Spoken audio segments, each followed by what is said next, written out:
जौनपुर राजा कृष्णदत्त महाविद्यालय जौनपुर में आज स्वर्गीय राजा जौनपुर की 25वीं पुण्यतिथि मनाई गई। महाविद्यालय के नवनिर्वाचित प्रबंधक सत्यराम प्रजापति, प्राचार्य डॉक्टर शंभू राम ने दीप प्रज्वलित कर माल्यार्पण कर श्रद्धा सुमन अर्पित किया। सभी शिक्षक एवं कर्मचारियों ने राजा साहब की मूर्ति पर श्रद्धा सुमन अर्पित किया।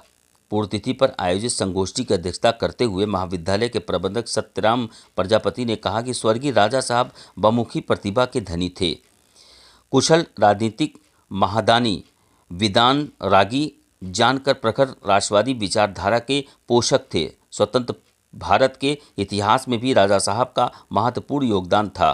आप 3 बार विधायक, 1 बार सांसद व विधानसभा में नेता विरोधी दल भी रहे। महाविद्यालय की स्थापना करके आपने शिक्षा के क्षेत्र में महत्वपूर्ण योगदान दिया है।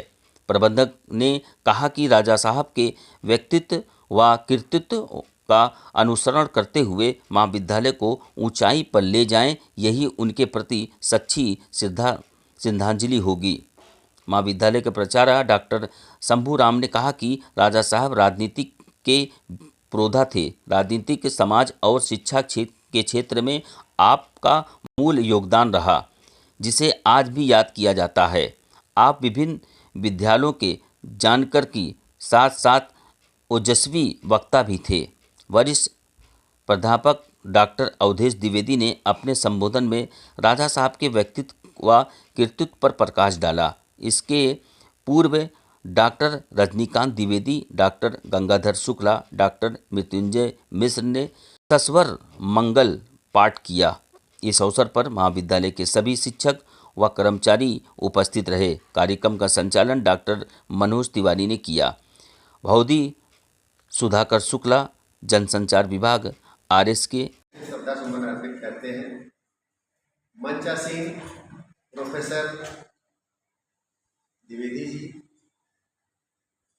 रिटायर्ड प्रोफेसर मानंद उपाध्याय जी, अभी भी कार्यकारिणी का गठन हुआ है। हमारे प्रबंधक डॉक्टर सत्यराम प्रजापति जी, हाल में उपस्थित महाविद्यालय के शिक्षण और शिक्षणेतर कर्मचारियों, पत्रकारों और जिस समय महाराज जी जीवित थे उन दिनों मैं इस संस्था में था नहीं। 89 में एक बार मैंने महाराज जी को देखा था। सिकंदर बख्श आए हुए थे, नगर पालिका में मीटिंग लगी हुई थी, तो वहाँ पर राजा साहब गए हुए थे। सिकंदर बख्श बहुत अच्छा बोलते थे, बड़ा ओजस्वी बोलते थे। बाद में महाराज जी का नंबर आया तो महाराज जी तख्ते पर ही बैठे हुए थे, वो चेयर पर नहीं बैठे, लेकिन बाद में उन्होंने बड़ा ही सारगर्भित भाषण दिया। हम लोग हार्मली बहुत लोगों का वंदन अभिनंदन करते हैं और इस वंदन अभिनंदन की प्रक्रिया में बात ये होती है कि कभी कभी हम लोग हृदय से वंदन अभिनंदन करते हैं, कभी कभी सहमे हुए मन से अभिनंदन करते हैं।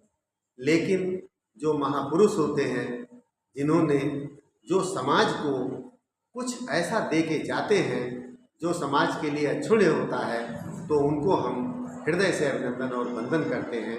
इन्हीं भावनाओं के साथ हम राजा यादवेंद्र दत्त दुबे जी को उनकी पुण्यतिथि के अवसर पर अपना श्रद्धा सुमन अर्पित करते हैं, भावभीनी श्रद्धांजलि अर्पित करते हैं। और हम ये चाहते हैं कि हमारे बीच में बैठे हुए लोगों में भी ऐसे लोग हों, उनके चरित्र का अनुसरण करें, उनके व्यक्तित्व का अनुसरण करें, उनके कृतित्व का अनुसरण करें और जो कुछ हम लोग देश को दे सकते हैं और देश के लिए सदैव काम आए, ऐसा कार्य करना चाहिए।